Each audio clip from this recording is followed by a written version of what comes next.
En 1949, la France et 11 pays européens partagent leur défense avec les États-Unis.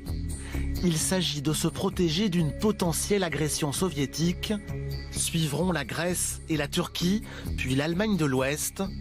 L'URSS riposte en créant le pacte de Varsovie. C'est l'époque de la guerre froide, l'affrontement bloc contre bloc.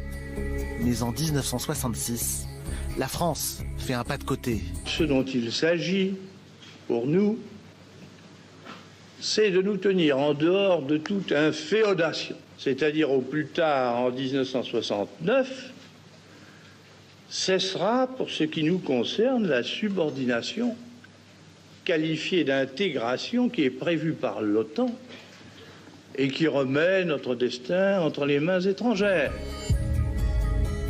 La France quitte le commandement intégré de l'OTAN, mais reste membre. Les Américains, eux, sont priés de partir. La France, cavalier seul pendant 30 ans, va réviser sa position avec la chute du mur de Berlin. La menace soviétique vient de disparaître. En 1991, les Américains font une promesse solennelle aux Russes.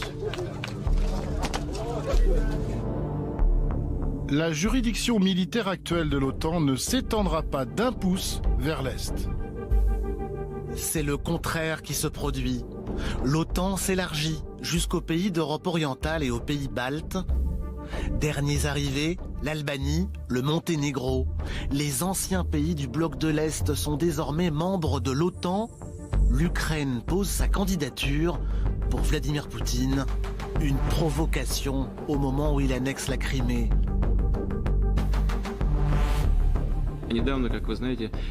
Comme vous le savez, une décision a été prise récemment d'étendre la présence de l'OTAN en Europe orientale. Certains de nos partenaires occidentaux utilisent maintenant la crise en Ukraine, qu'ils ont eux-mêmes provoquée, pour ressusciter le bloc militaire.